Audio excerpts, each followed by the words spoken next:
Ok les gars, donc on se retrouve dans un petit exercice sympatoche. Ça veut dire quoi sympatoche?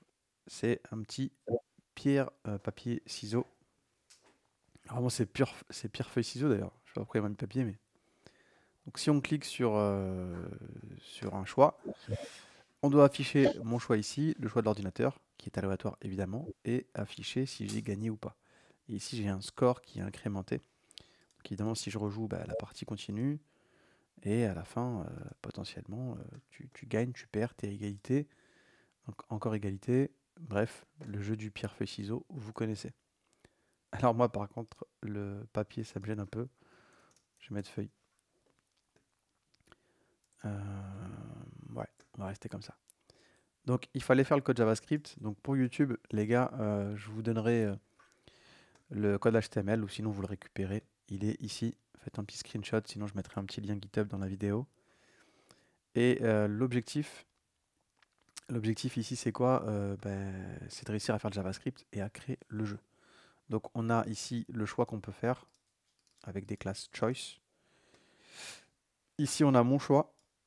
Ici, on a le choix de l'ordinateur qui devrait être aléatoire. Et on a ici dans la partie score, le score qui s'incrémente, tout simplement. Donc, on va venir dans la partie JavaScript et on va commencer à faire tout ça. Donc, déjà, moi, ce que je vais faire, c'est que je vais attendre que tout mon contenu soit chargé. Hein, je vous ai dit que maintenant, ça, c'était important parce que on veut que le HTML soit entièrement chargé pour que ça fonctionne. Ce qu'on va faire ensuite, c'est que moi, je vais créer deux variables. Une qui va contenir le score du joueur et une qui va contenir le score de l'ordinateur. Donc ça, on sait faire, des variables. Je vais l'appeler player score. De base, il est à 0. Et je vais avoir computer score qui sera à 0 aussi. OK? Et évidemment, je vais faire évoluer un petit peu la valeur de ces variables. Ensuite, on avait plusieurs choix possibles. Donc on avait soit le choix de faire pierre, feuille, ciseaux. Donc moi, je vais créer un tableau dans lequel je vais retrouver ces différents choix. Donc c'était pierre, feuille et ciseaux. Pourquoi est-ce que j'ai fait ça? Parce qu'en fait, dans le HTML, pierre, feuille, ciseaux, ça correspond à des icônes FontaineSum. D'accord? FontaineSum, c'était une librairie qu'on avait déjà utilisée. Et ça, c'est des icônes FontaineSum qui sont gratuits qu'on peut utiliser. Donc j'ai besoin d'avoir en fait une référence entre la valeur et l'icône. C'est pour ça que ce que je vais faire, c'est que je vais créer un objet que je vais appeler choice icons. Vous auriez pu voir tout ça différemment, mais moi je vais faire comme ça. Et à l'intérieur, je vais mettre une propriété pierre. Et ici, je vais mettre le code en fait de la pierre. Donc c'est FAS, FA-end rock. Donc c'est l'icône qui permet d'afficher la main pour la pierre.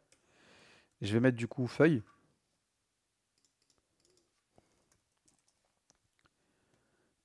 C'est end paper, il me semble. Et on va mettre ciseaux. Et c'était hand scissors. Alors pourquoi est-ce que je fais ça? Parce que ça va être assez simple d'aller récupérer un choix aléatoire ici pour l'ordinateur. Et si j'ai récupéré la valeur feuille, bah, j'irai récupérer la propriété, la valeur de la propriété feuille dans mon objet choice icon. Est-ce que ça, vous le comprenez, ce code-là? Mhm. Ça va? Il y a que Elliot qui répond. Ouais.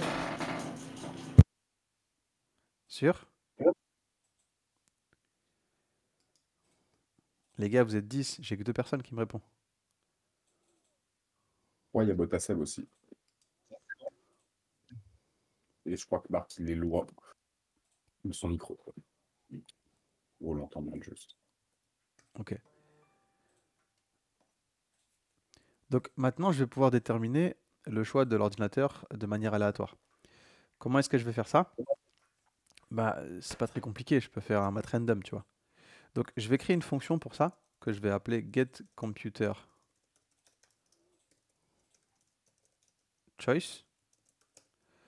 Et getComputerChoice, qu'est-ce qu'elle va faire?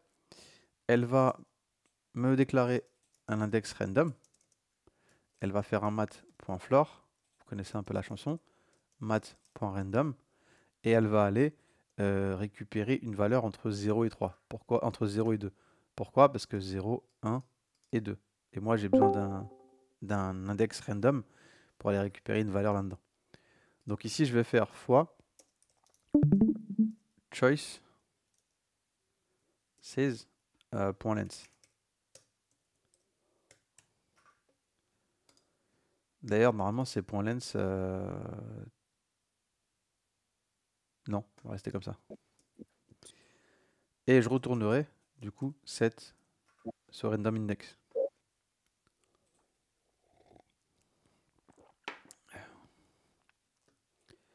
Ensuite, j'aurai une fonction pour déterminer le gagnant.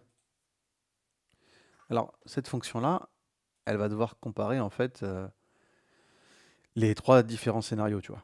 C'est-à-dire, s'il a dit Pierre s'il a dit Pierre et que l'ordinateur a dit ciseaux, il gagne. S'il a dit papier et que l'ordinateur a dit Pierre, il perd. Et s'il a dit ciseaux et que l'ordinateur a dit papier, il gagne. Non, pardon, s'il a dit papier et que l'ordinateur a dit pierre, il gagne aussi. D'accord? Donc en gros, je vais identifier les scénarios où le joueur va gagner et l'ordinateur va gagner. Donc moi, ça, je vais créer une fonction que je vais appeler, je sais pas, determine winner. Elle va avoir besoin de deux choses, cette fonction. Elle va avoir besoin du choix du joueur et du choix de l'ordinateur. Ok? Ouais. Qu'est-ce qu'elle va dire? Elle va dire si le choix de l'ordinateur c'est le même que le choix du joueur, bah, ça veut dire que je suis à égalité là. Ok? Par contre, si, et là on va avoir une condition assez complexe, si le joueur, son choix, c'est Pierre, et que computer choice, c'est ciseaux,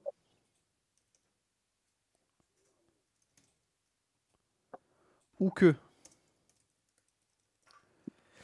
player choice, son choix c'est papier, enfin feuille. Non, comment je l'appelais moi? Ouais, c'est feuille. Et son choix c'est Pierre à l'ordinateur. Ou que son choix c'est ciseaux. D'ailleurs, ciseaux, je pense qu'il y a un X. Oui. Et ton feuille, tu l'as rappelé comme ça dans ton CSS ou tu l'as juste nommé comme ça sur ton titre? Dans ton HTML, On pardon. vérifiera, on va vérifier. Donc s'il dit ciseaux et que l'ordinateur avait dit feuille, ça, c'est les scénarios qui vont faire gagner le joueur. Vous êtes d'accord avec moi? Ouais. Donc ça veut dire que player score, je vais lui faire plus, et je vais retourner un message qui dit tu Genre gagnes, qui genre. gagne.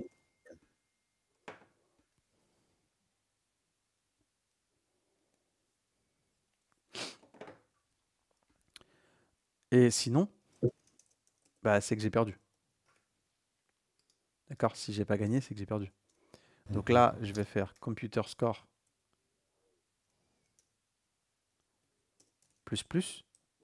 et je vais retourner un message qui dit l'ordinateur gagne.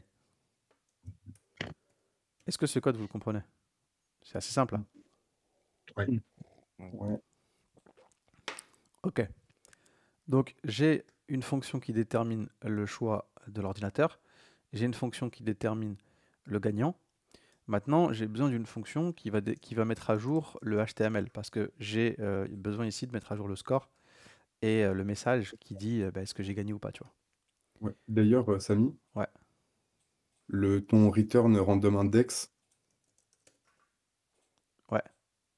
il est bon ou tu dois choisir le random index de tes choix? Ouais, il Parce faudra que ça choisir va le random ouais, index de mes choix. Je l'ai pas encore ouais, fait. là ça va choisir. OK. Tu peux pas mettre directement choices, entre, Si, on pourrait. OK. On pourrait. J'avance et Donc puis si on peut faire mieux, on fera mieux. ça marche parce que je me disais ça va t'afficher un nombre seulement, ça va te retourner un nombre Alors ici, par contre, entre partout où j'ai 0 et partout où j'ai papier, genre là, moi, je vais mettre feuille. ouais. Parce que le jeu, c'est pas pierre, papier, ciseaux, hein, c'est feuille. Bon, ça dépend les régions, hein. Ouais, peut-être. Donc pour mettre à jour le score, moi, je vais avoir besoin de récupérer donc l'élément div là, qui s'appelle score. C'est un ID normalement. Donc pour ça, j'aurais pu ici variabiliser hein, au tout début. Moi, j'aime bien variabiliser ça au début, tu vois. Donc ici, je vais l'appeler score, hein, on va pas aller très très loin. Je vais faire document.getElement by ID de score. Euh, Et ce que je vais faire ici, c'est que je vais récupérer du coup mon score. Je vais modifier son contenu. Je peux utiliser à peu près text content pour ça, ou inner text, comme vous voulez. Et ici, je vais utiliser les backticks que je vous ai montré pour mettre à jour le score. Et le score, du coup, c'était un message qui disait score, de points, joueur. Ici, je vais récupérer le score du joueur. Player score. Et ensuite, je vais mettre ordinateur, deux points, ou juste ordinateur. Et là, je vais mettre computer score.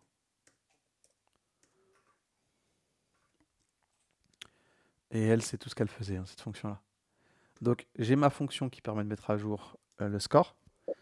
J'ai la fonction qui détermine le gagnant. J'ai la fonction qui détermine le choix de l'ordinateur. Et ici, j'ai mes choix qui sont possibles. Et là, j'ai mes constantes. Donc maintenant, il me restait plus qu'à capter l'événement clic sur la pierre, la feuille ou le ciseau. Donc pour ça, c'était pas très compliqué. Il fallait récupérer les différents choix possibles. Pourquoi les différents choix? Parce que ici, moi, j'ai la classe choice. Donc ce que je pouvais faire, c'était variabiliser ces éléments HTML. Donc pareil, je pouvais faire une constante. Je vais l'appeler choices. Je vais faire un document.getElement, ou plutôt getByClassName, comme vous voulez. Moi, j'aime bien le query selector. Ça me fait penser plus à CSS. Donc je vais prendre un query selector all parce que j'en ai plusieurs et que ça va me renvoyer une liste.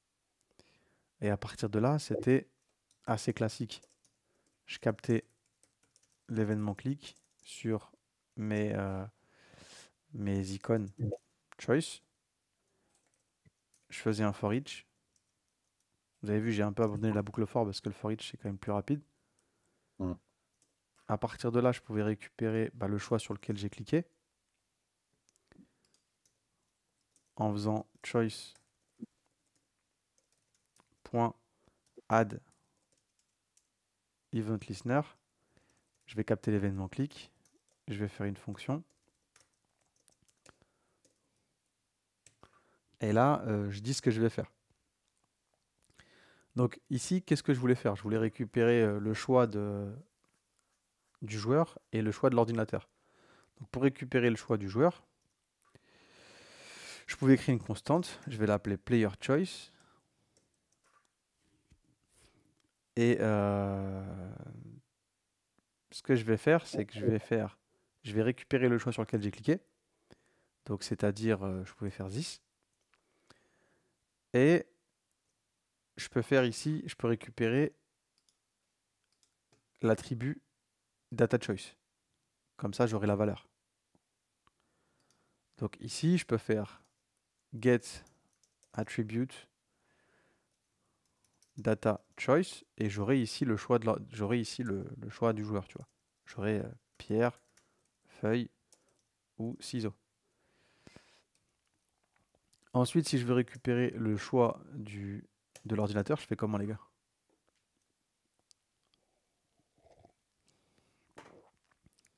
Comment est-ce C'est que un je fais? random.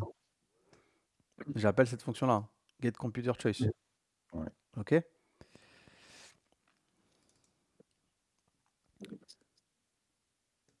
Et d'ailleurs, Elliot, il a raison. Autant gérer en fait le retour de la valeur ici. Donc moi, ce que j'aurais fait ici, c'est que j'aurais retourné choice, icon, crochet, random index. Donc là, les gars, je suis pas en train d'aller pointer dans un, je suis pas en train d'aller pointer dans un arrêt. Je suis en train de pointer dans un objet. Ça, c'est une façon, une deuxième façon d'aller récupérer la valeur d'une propriété dans un objet. Et on le fait de cette façon quand la propriété de l'objet est stockée dans une variable. Parce qu'en fait, tu vois là, random index. D'ailleurs, c'est pas tout à fait ça. Attendez, j'ai écrit une étape. Ici, il faut récupérer le choix. Le choix, ça va être en faisant choices, crochet, random index. Ça vous renvoie à pierre, feuille ou ciseaux. Vous le comprenez ça? Ouais. Parce que là, je vais avoir une valeur entre 0 et 2. Et du coup, bah, là, je vais avoir soit 0, soit 1, soit 2. Donc ça va me renvoyer pierre, feuille ou ciseaux. Ça, on l'a fait 10 fois là, en 2 semaines. Ok? Tout le monde comprend ce code-là. Ouais.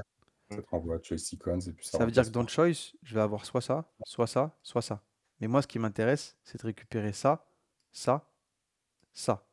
Donc en vérité, moi, ce que je vous ai appris, ça aurait été à faire point pierre Ouais. ou point Je feuille l'ai fait différemment, mais ou ouais. point ciseaux. Ça, c'est ce que je vous ai appris moi. Ouais, ouais, je l'avais fait différemment, mais oui. Le truc, c'est que nous, la propriété, on l'a pas en dur. Elle nous vient d'une variable. Donc tu as le droit en fait d'aller récupérer une propriété avec les crochets, une propriété objet, quand ça, c'est un string à l'intérieur. Donc en fait, ça là, imaginez qu'ici j'ai Pierre, bah ça, c'est comme si j'avais fait choices icon.pierre. C'est juste une autre syntaxe.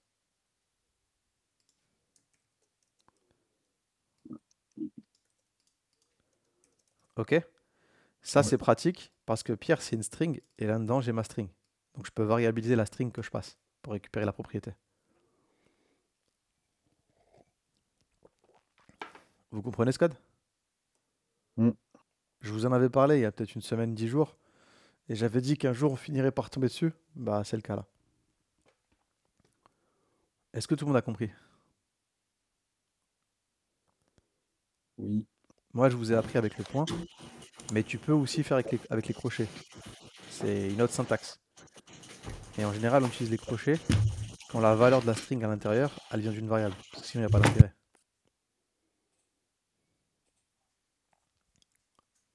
Donc, à partir de là, computer choices, bah, je peux appeler get computer choice et ça me renverra la valeur. Parce que je la retourne maintenant. Je la retourne ici.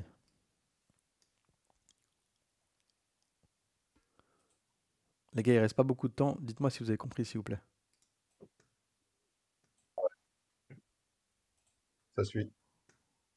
Ok. Donc, à partir de là, j'ai le choix du joueur, le choix de l'ordinateur. Et du coup, je peux afficher le choix de l'ordinateur et du joueur là-dedans, dans Player Result et Computer Result. Donc pour ça, je vais avoir besoin de les récupérer. Je vais gagner un petit peu de temps parce qu'on n'a plus beaucoup de temps. Donc pour faire ça, je peux variabiliser ici. Et ça va me renvoyer Player Result. Donc moi, je vais le variabiliser. Je vais l'appeler Player Result. Et j'ai aussi Computer Result.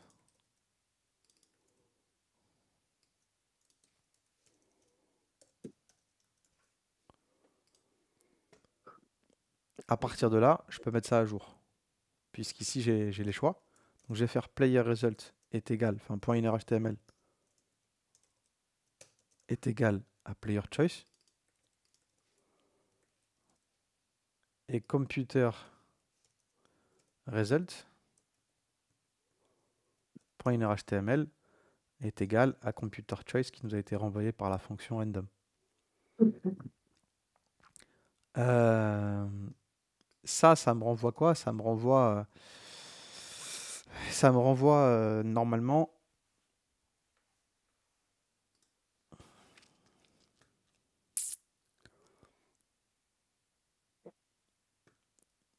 pierre, feuille ou ciseaux. Donc moi, je vais avoir besoin ici d'afficher, pas pierre, feuille et ciseaux, mais d'afficher ces icônes. Alors lui, il le fait déjà. Lui, il me retourne l'icône du choix. Mais lui là, ça me renvoie pierre, feuille, ciseaux. Donc ici, il aurait fallu que ce que je fasse, c'est un peu comme ici.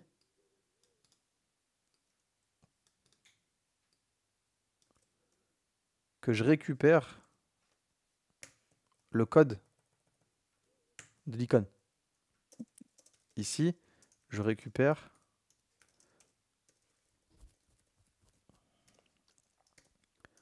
le code de l'icône. Et dans Player Choice, les gars, dans Player Choice, j'ai pierre, feuille ou ciseaux. D'accord? Donc, je passe par l'objet, pareil, comme je l'ai fait un peu au-dessus, pour avoir les deux. Et si je veux mettre ça à jour, le HTML, ça doit être un icône. Donc là, il faut que j'ouvre un icône, que je mette classe, que j'interprète ça à l'intérieur.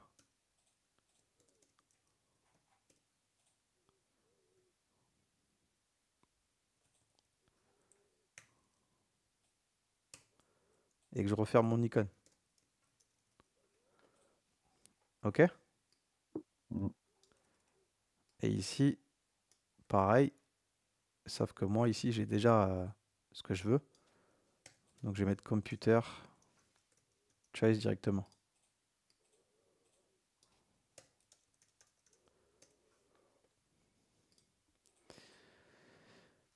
Il nous manquait quoi? Je vais devoir accélérer parce que malheureusement, il faut que je parte. Il nous manquait quoi? Il nous manquait... Normalement, quand je lançais le jeu, il y a un petit set timeout qui met à jour, je crois, le score. Donc, le set timeout,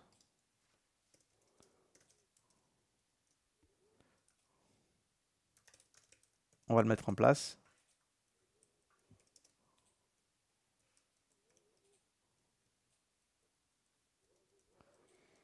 Et on va faire result message est égal à...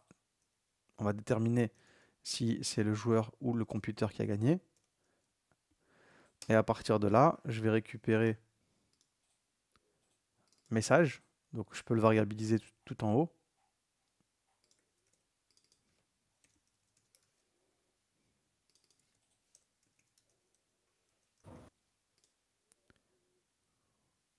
Et je vais faire message.innerHTML ou text content, comme vous voulez, est égal à result message. Et ensuite, je vais mettre à jour le score. Ça, c'est la méthode qu'on a créée au-dessus, la fonction qui met à jour les scores. Et ça va le faire 1 seconde, en gros, après avoir joué. D'accord? Est-ce que ce code, vous l'avez compris? Ouais. Ouais. Donc si on a de la chance, ça fonctionne. Sinon, bah... Ouais, donc on a des petits soucis. Donc juste après mon petit rendez-vous, on va se corriger ça. Ok? Oui. Ok. Donc il y a juste les icônes là qui marchent pas. Si je le vois là en 2 secondes, je vais corriger. Si je le vois pas, on ne corrigera pas. Donc oui, je sais c'est quoi. C'est parce qu'il manque juste en fait Un guillemet, ouais. un guillemet. Toujours pas?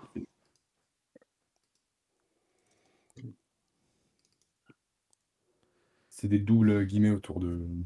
Non, tu peux mettre des guillemets simples si tu veux. Oui, c'est parce qu'on a oublié de refermer l'icône. Toujours pas? C'est Hmm. parce qu'en fait là, je l'ai refermé trop tôt. Ah, tu l'as fermé là-bas. Ouais. Ouais. Donc ça a l'air de fonctionner. Ce que je propose, c'est qu'on s'arrête là. Je reviens dans une heure et je réexplique un petit peu tout ça en mettant des commentaires. Ok? Reprenez ce code-là.